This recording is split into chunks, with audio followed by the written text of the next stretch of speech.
The desert sun beat down on Fort Carson like a hammer on an anvil.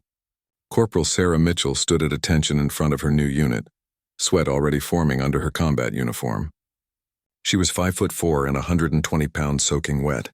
She knew exactly what the men were thinking before they even opened their mouths. She could see it in their eyes. Too small, too weak, too female. Sergeant First Class Devin Harris stood with his arms crossed, chewing on a toothpick as he looked her up and down. He was a mountain of a man, 6'3", 240 pounds of muscle and ego.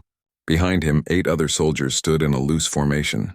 All men, all bigger than her, all wearing the same skeptical expression. "This is our new addition," Harris said, his voice dripping with something Sarah recognized immediately. Doubt. "Corporal Mitchell, fresh from training, says she wants to deploy with a frontline infantry unit." One of the men snorted. It was Private Jackson, a thick-necked soldier with a crew cut and a smirk that made Sarah's jaw tighten. "Sarge, are you serious right now?" Jackson said. "She looks like my little sister." Laughter rippled through the group. Sarah didn't move. Didn't blink. She'd heard it all before. At basic training. At advanced individual training. At every checkpoint along the way. Women had been allowed in combat roles for years now, but that didn't mean the doors were actually open. Not really. Not in the hearts and minds of men like these. "Something funny, Private?" Sarah said, her voice steady and cold. Jackson's grin widened. "Yeah, actually. The idea of you humping a 60-pound ruck through the mountains. The idea of you dragging a wounded soldier out of the kill zone. No offense, Corporal, but you're gonna get someone killed out there." "That's enough," Harris said, but his tone was lazy. He didn't mean it. He agreed with Jackson. Sarah could tell. "Let's see what she's got," said another soldier, Specialist Romero. He was leaner than Jackson, but just as cocky. "Ruck march, full kit. If she can keep up, maybe we give her a chance." Harris shrugged. "Fair enough." "Mitchell, you good with that?" Sarah met his eyes. "When do we start?" "Tomorrow, 0500, 12 miles. Full combat load." Harris stepped closer, lowering his voice so only she could hear. "Look, I don't know what you're trying to prove, but this isn't a game. This is a frontline unit. We deploy in 8 weeks. I need soldiers I can count on, not someone who's gonna fall apart when the bullets start flying." "Then give me the chance to show you," Sarah said. Harris studied her for a long moment, then nodded. "Be ready." That night, Sarah sat alone in her barracks room, packing her ruck. 65 pounds.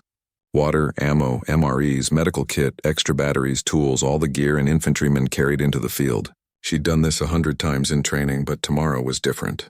Tomorrow she'd be under a microscope. Her phone buzzed. A text from her mom. "How's the new unit, honey?" Sarah stared at the message for a moment, then typed back. "Good. They're giving me a shot." She didn't mention the laughter. The looks. The way Jackson had called her little sister like she was a child playing dress-up.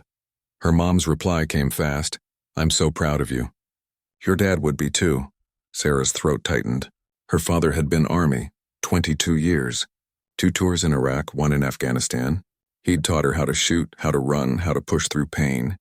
He'd died of a heart attack 3 years ago, 2 months before Sarah enlisted. She was doing this for him, to honor him, to prove that his daughter had the same steel in her spine that he did, but she was also doing it for herself. At 0500, the sky was still dark. Sarah stood at the starting line with her ruck strapped tight, her rifle slung across her chest. The other soldiers were already there, stretching, joking, confident. Harris checked his watch. 12 miles. Stay together. No one gets left behind. That's the standard. He looked directly at Sarah. If you fall out, you're done. Understood. Yes, Sergeant, move out. They started at a brutal pace. Harris set the speed and the others fell in line behind him. Sarah stayed in the middle of the pack, controlling her breathing, keeping her steps light. The ruck dug into her shoulders, but she ignored it. Pain was just noise. The first 3 miles were easy. The next 3 were harder. The sun came up and the temperature climbed. The weight of the ruck seemed to double. Her legs burned. Her lungs screamed. But she didn't slow down. Jackson kept glancing back at her, waiting for her to quit. She didn't.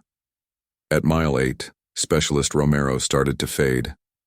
He was breathing hard, his face red. Sarah passed him without a word.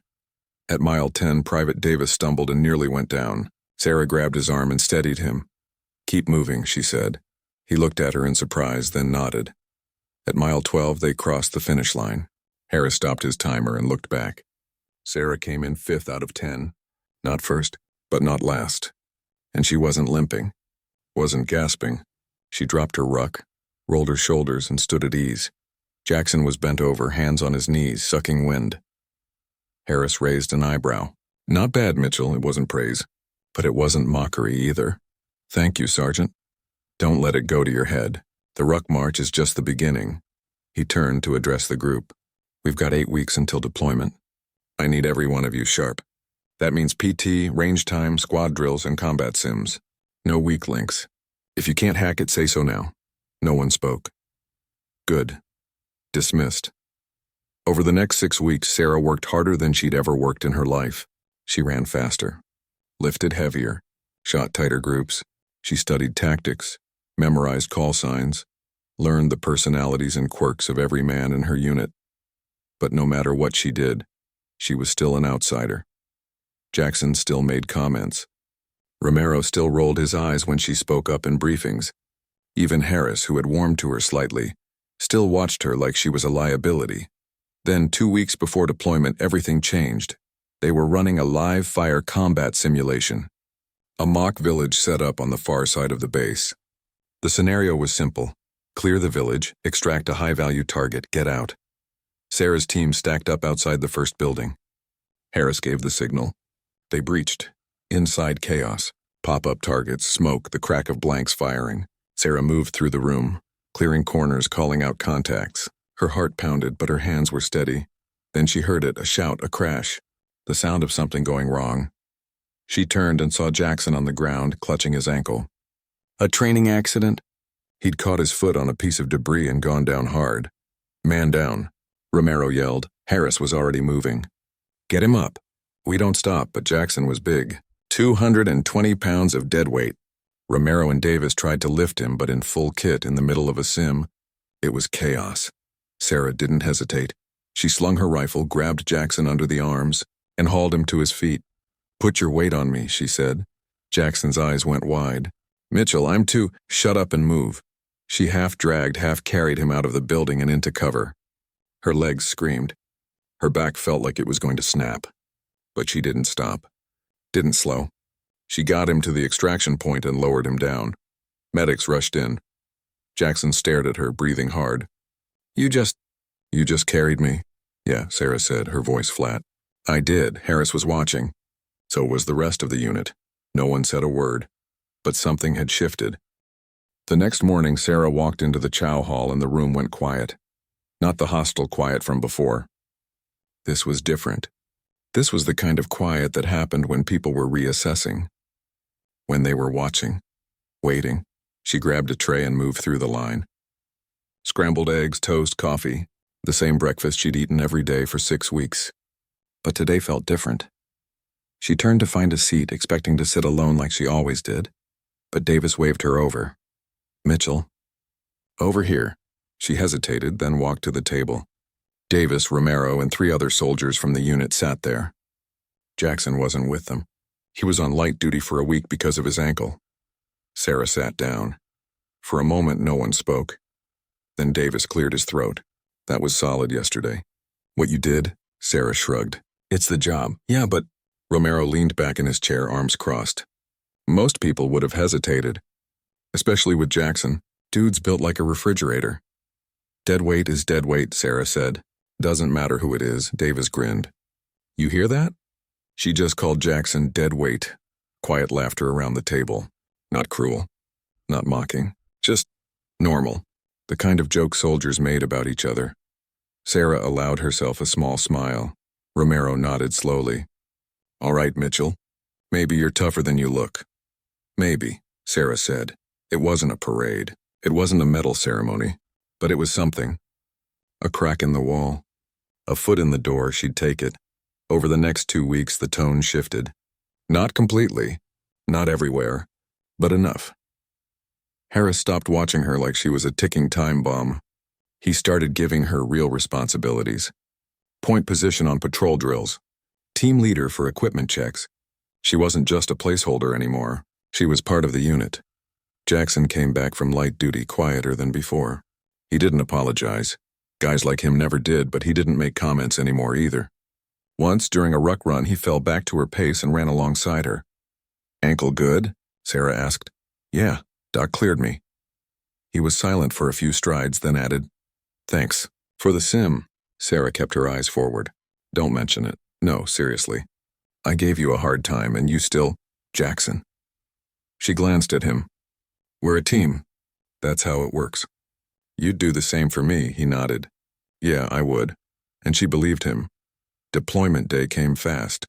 The transport plane was a massive C-17, loud and cold and smelling like fuel and sweat. Sarah sat in the cargo hold with the rest of the unit, her rifle between her knees, her ruck at her feet. Around her, soldiers checked gear, slept, or stared into space. Harris sat across from her. He caught her eye and gave a single nod. She nodded back. They were heading to a forward operating base in Syria. The mission was routine, or as routine as anything could be in a war zone. Security patrols, escort convoys, train local forces. It wasn't supposed to be heavy combat, but Sarah knew better than to believe that. Her father had told her once, "Plans don't survive contact with the enemy. Stay sharp, stay ready, and when things go bad, and they will, don't freeze, move." She repeated the words in her head like a prayer. The FOB was a dusty outpost surrounded by blast walls and barbed wire. Guard towers at each corner, a motor pool, a command center, sleeping quarters made from shipping containers. Beyond the walls, the desert stretched out in every direction, empty and hostile. Sarah's unit was assigned to a patrol sector northeast of the base. Their job was to drive the route, check for IEDs, meet with locals, show presence, standard counterinsurgency work. The first week was quiet, too quiet. "I don't like it," Romero said one night as they sat outside their container cleaning rifles. "Feels like something's coming." "Intel says the area's been calm for months," Davis said. "Intel also said there were WMDs in Iraq," Jackson muttered. Sarah didn't say anything, but she agreed with Romero. There was a tension in the air, a feeling. The locals they met were polite but distant. No one made eye contact. No one stayed to talk. They were waiting for something. On day 9, Harris called the unit together. "We've got a new mission," he said, unfolding a map on the hood of a Humvee. "Village called Al Risa, about 15 clicks northeast. Intel says there's a suspected weapons cache in one of the buildings. We're going in to confirm and secure." "What's the threat level?" Sarah asked. "Low to moderate. No recent activity in the area. But stay sharp. We roll out at 0600. The team prepped their gear. 4 Humvees, 10 soldiers. Sarah was assigned as driver for the second vehicle. Harris would be in the lead. Jackson and Romero in the trail vehicles. That night, Sarah lay in her bunk and stared at the ceiling. She thought about her father, about the things he'd seen, the things he never talked about. She wondered if she was ready. They rolled out at dawn. The desert was cold in the early morning, the sky a pale gray. The convoy moved in a tight formation, 50 meters between vehicles. Sarah kept her eyes on the road and the terrain around her. Every shadow, every pile of rubble, every abandoned car, looking for the thing that didn't belong. The village appeared on the horizon after an hour. A cluster of low buildings, mud brick and crumbling. No movement, no lights. Harris's voice crackled over the radio, eyes open. Standard entry, 2x2 sweep. The convoy stopped at the edge of the village. The soldiers dismounted and formed up. Sarah grabbed her rifle and moved into position behind Harris. Her heart was pounding, but her breathing was steady. They entered the village. It was empty. Too empty. No people. No animals. No sound except the wind and the crunch of boots on sand. "Where is everyone?" Davis whispered. Harris raised a fist. The unit stopped. "Something's wrong," he said. "Stay tight." "We check the target building and we leave." They moved through the narrow streets. Sarah scanned windows, doorways, rooftops. Her finger rested on the trigger guard. Not inside, not yet. But close. They reached the target building, a 2-story structure with boarded windows and a heavy wooden door. Harris nodded to Jackson and Romero. They stacked up on either side of the door. "Breach on 3, Harris said. 1, 2. The explosion came from behind them, a massive, deafening blast that lifted Sarah off her feet and slammed her into a wall. Her helmet cracked against stone. Her vision went white, then black, then swam back into focus. Her ears were ringing. She tasted blood. She rolled onto her side and saw chaos. The fourth Humvee was a burning wreck, flames and smoke billowing into the sky. An IED, a massive one. And then the gunfire started.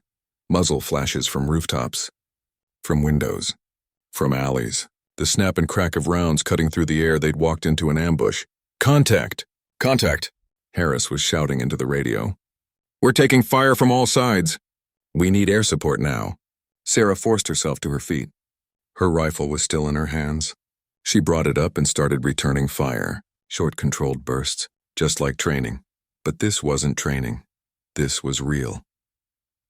Jackson was on the ground, clutching his leg. Blood spreading through his pants. Romero was dragging him toward cover. Davis was firing from behind a low wall. His face pale, and Harris was hit. Sarah saw him stagger, saw the red bloom spread across his shoulder. He dropped to one knee, still trying to call for support, but his voice was weak. The unit was pinned down, outnumbered, outgunned, and the enemy was closing in. Sarah's mind went quiet. The fear, the noise, the chaos, it all faded into the background. Her father's voice came back to her. Don't freeze. Move. She moved. Sarah sprinted through the gunfire to Harris. Rounds kicked up dirt at her feet. Something hot zipped past her ear. She didn't stop. She slid in next to him, grabbed his vest, and pulled him behind a crumbling wall. I'm fine, Harris gasped, but his face was gray and his shoulder was soaked with blood. You're hit, Sarah said. She ripped open his medkit and pulled out gauze. Stay down. We need to... He winced as she packed the wound. We need to get to the vehicles. Sarah looked back at the street. The burning Humvee was blocking the main route. The other 3 vehicles were 30 yards away, exposed in the open. Between here and there was a kill zone, and the enemy had the high ground. Radio, Sarah said. Where's the air support? Harris tried to key his handset, but his fingers were shaking. Sarah took it from him. Warhorse Maine, this is Reaper 2-1. We are under heavy contact, multiple casualties, requesting immediate air support. Over. Static, then a voice. Reaper 2-1, Warhorse Maine. Nearest bird is 20 minutes out. Can you hold? 20 minutes, Sarah looked around. Jackson was bleeding badly. Davis and 2 others were pinned behind a wall, unable to move. Romero was trying to return fire, but they were outnumbered at least 3-1. 20 minutes might as well be 20 hours. Negative, Warhorse. We need support now or we're not making it out. Copy, Reaper. Do what you can. Help is coming. Sarah threw the handset down. Mitchell. Harris grabbed her arm.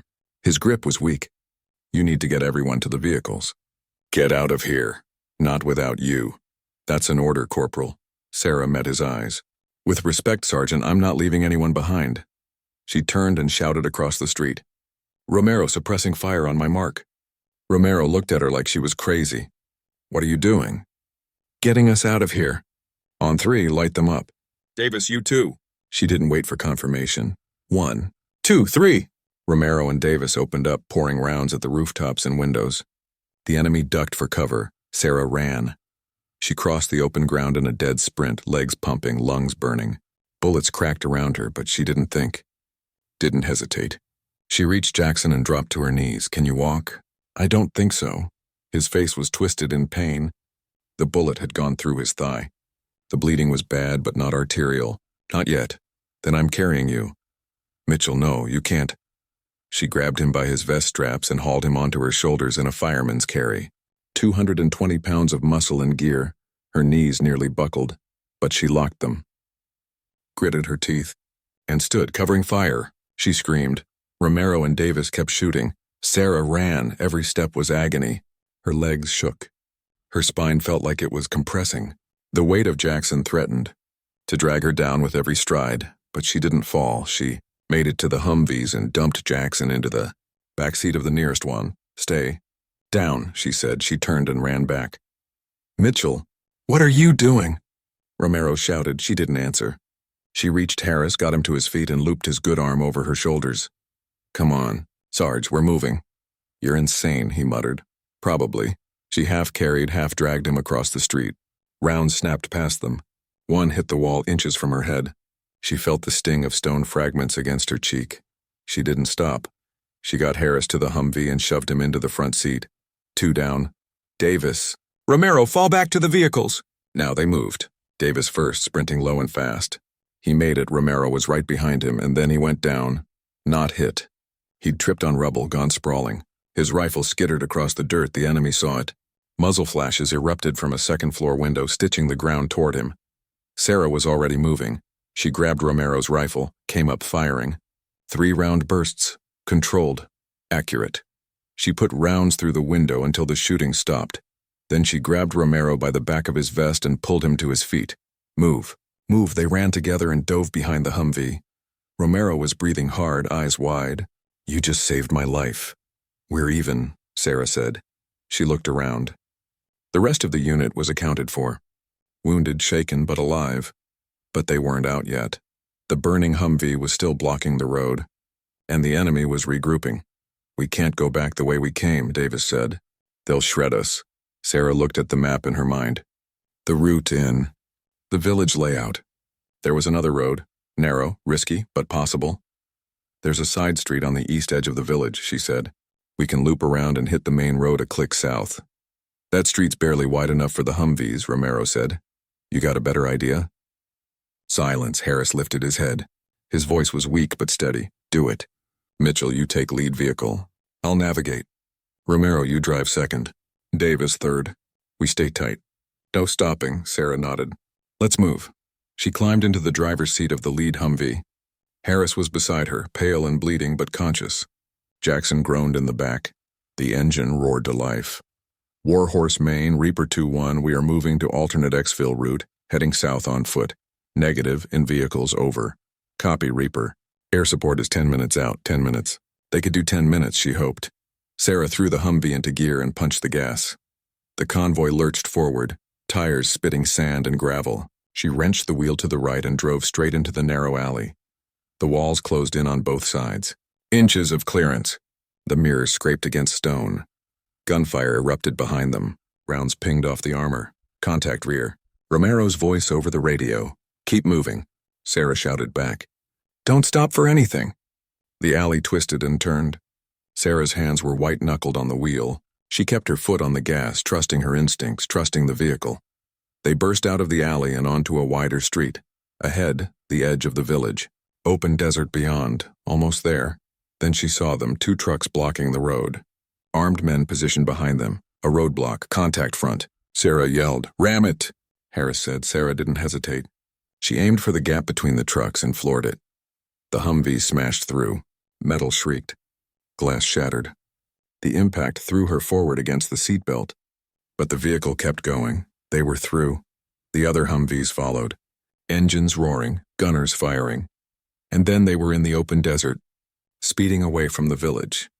Behind them, the enemy gave chase for half a mile, then fell back. Overhead, Sarah heard the growl of jet engines. Reaper 2-1, this is Viper 1-1, we have eyes on. We'll take it from here. The F-16 screamed past, low and fast, and moments later the village erupted in fire and smoke. Sarah kept driving. They reached the FOB 40 minutes later. Medics rushed out to meet them. Jackson and Harris were pulled from the vehicles and loaded onto stretchers. The rest of the unit stumbled out, exhausted, blood-streaked, but alive. Every single one of them.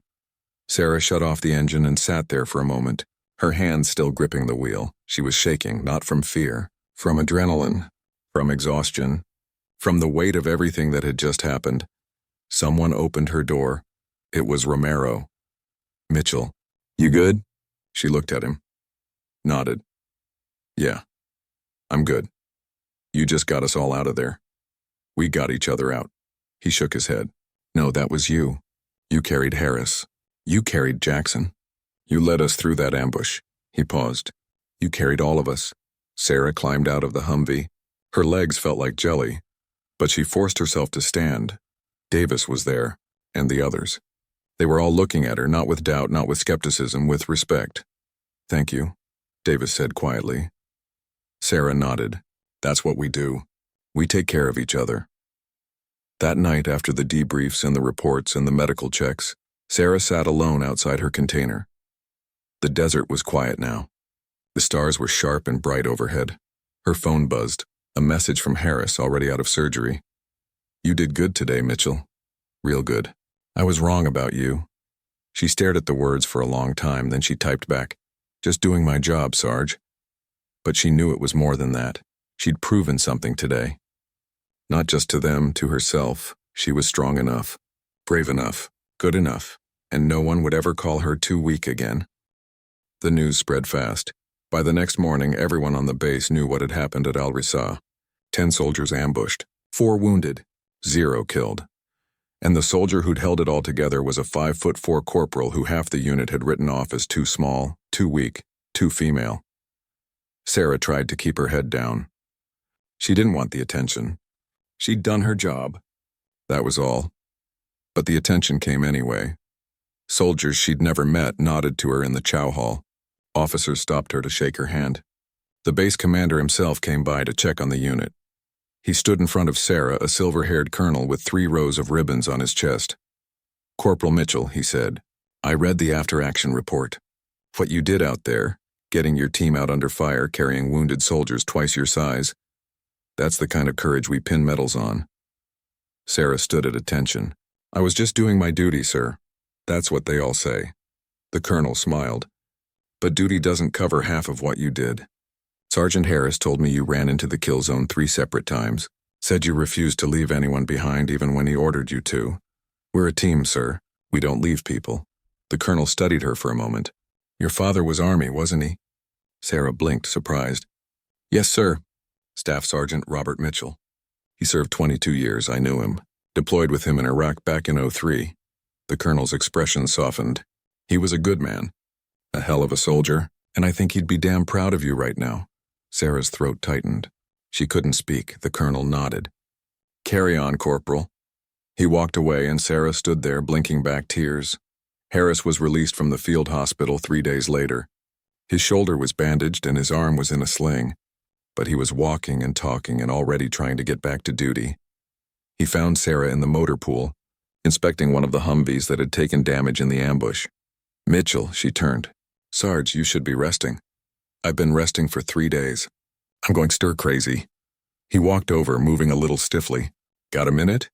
"Yeah, what's up?" Harris looked at the Humvee, then at her. "I owe you an apology." Sarah shook her head. "You don't—" "Yeah, I do." He cut her off, his voice firm. "When you showed up, I didn't think you belonged here. I thought you were a liability. I thought putting you in a combat unit was political correctness gone too far." He paused. "I was wrong." Sarah didn't know what to say. "You saved my life out there," Harris continued. "You saved Jackson's life. Hell, you saved all of us. You didn't freeze. You didn't panic. You led." He met her eyes. "You're one of the best soldiers I've ever served with. And I'm sorry I didn't see it sooner." Sarah felt something loosen in her chest, something she'd been carrying for a long time. "Thank you, Sarge," she said quietly. Harris nodded. "I mean it. You've got a future in this army. Don't let anyone tell you different." He turned to leave, then stopped. "By the way," he said, "Command is putting you in for a Bronze Star, with valor." Sarah's eyes went wide. "What? You earned it. Ceremony's in 2 weeks. Your family's invited if you want to fly them out." He walked away before she could respond. Jackson found her that evening, sitting outside her container, cleaning her rifle. He lowered himself down next to her, favoring his bandaged leg. "Doc says I'll be back to full duty in a month," he said. "That's good," Sarah said, not looking up from her rifle. They sat in silence for a moment, then Jackson spoke. "I was a jackass to you." Sarah glanced at him. "Yeah, you were," he winced. "I'm sorry. I don't know what I thought. That you didn't belong, that you'd get someone hurt." He shook his head. "Turns out I'm the one who got hurt and you're the one who carried me out." "It's fine, Jackson." "No, it's not." He looked at her. "I grew up in a small town in Texas. My dad, my uncles, my brothers, all military. All infantry. And they always said the same thing. Women don't belong in combat. They're not strong enough." "Not tough enough?" He paused. "I believed that my whole life. And then you showed up and proved every single one of them wrong." Sarah set down her rifle. "You don't have to—" "Yeah, I do." Jackson extended his hand. "You're a damn good soldier, Mitchell. And I'm proud to serve with you." Sarah looked at his hand. Then she took it. "Thanks, Jackson." He nodded, then pushed himself to his feet and limped away. 2 weeks later, Sarah stood in her dress uniform on the parade ground. Her mother sat in the front row of folding chairs. tears already streaming down her face. The base commander stood at a podium, reading the citation. For exceptionally valorous actions in the face of enemy fire, Corporal Sarah Mitchell displayed extraordinary courage and leadership during an ambush in Al-Risa, Syria. Despite being under heavy attack, Corporal Mitchell repeatedly exposed herself to enemy fire to rescue wounded soldiers, carrying them to safety and coordinating the unit's tactical withdrawal. Her actions directly resulted in the survival of all 10 members of her team. Her gallantry and selflessness reflect great credit upon herself, the United States Army, and the Department of Defense. The colonel pinned the Bronze Star to Sarah's chest. The crowd stood and applauded. Sarah saluted. The colonel returned it, and then it was over. Afterward, her mother hugged her so tightly Sarah could barely breathe. "I'm so proud of you," her mom whispered. "Your dad would be so proud." Sarah held her and let herself cry. Just a little. Just enough. When they pulled apart, Harris, Jackson, Romero, and Davis were waiting. "Speech, speech," Romero called out, grinning. Sarah laughed and shook her head. "No speeches." "Come on, Corporal," Davis said. "You gotta say something." Sarah looked at them. Her team. Her brothers. "All right, fine." She took a breath. "When I got here, most of you didn't think I belonged. Some of you said it to my face. Some of you just thought it." She paused. "And I don't blame you. Because I had to prove it, not just to you, to myself." She looked down at the medal on her chest. "I didn't do this for recognition. I did it because that's what we do. We take care of each other.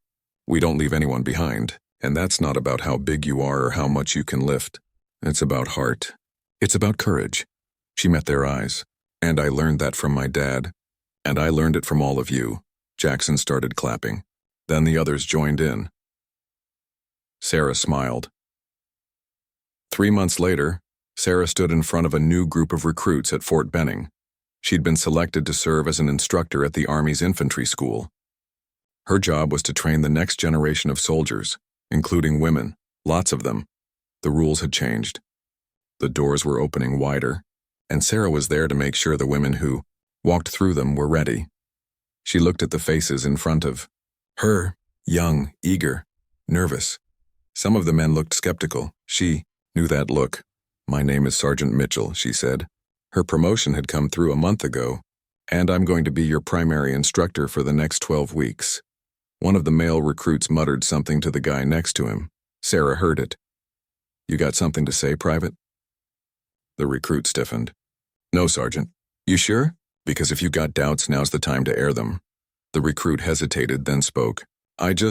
I've never had a female instructor before." "That's fine," Sarah said. "A lot of people haven't, but let me tell you something." She stepped closer. "I've deployed to a combat zone. I've been in firefights. I've carried wounded soldiers out of ambushes. I've earned my place here, and if you work hard, follow orders, and push through the pain, I'll make sure you earn yours too." She looked around the room. "I don't care if you're male or female, big or small. I care if you've got heart. I care if you're willing to do whatever it takes to bring your brothers and sisters home alive." She paused. "Can you do that?" A few voices. "Yes, Sergeant," I said. "Can you do that?" Louder now. "Yes, Sergeant." "Good. Then let's get started." That night, Sarah sat in her small office on base. On the wall, she'd hung a photograph of her father in uniform. Next to it, her Bronze Star framed. She stared at the picture for a long time. "I did it, Dad," she whispered. "I proved I belong." She could almost hear his voice. "I never doubted you, kiddo." Not for a second. Sarah smiled. Outside, she could hear the recruits running drills, shouting cadences, learning what it meant to be a soldier. Some of them would wash out, some of them would make it, and the ones who made it, male or female, would be stronger, tougher and better because they refused to quit, just like she had. 6 months later, Sarah received a letter. It was from Jackson. "Hey, Mitchell, just wanted to let you know I'm putting in my packet for Ranger School." "Yeah, I know. Me? The guy who said women didn't belong in combat. Funny how things change. Anyway, I wanted to say thanks for saving my life, for showing me what real strength looks like, and for not giving up on me even when I didn't deserve it.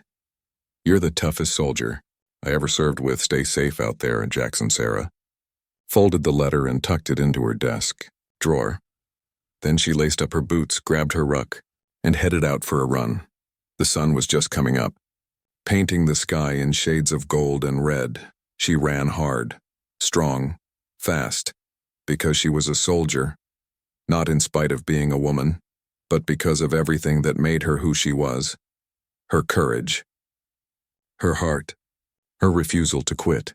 They had called her too weak for combat, but she had carried them all out, and she would carry that with her for the rest of her life.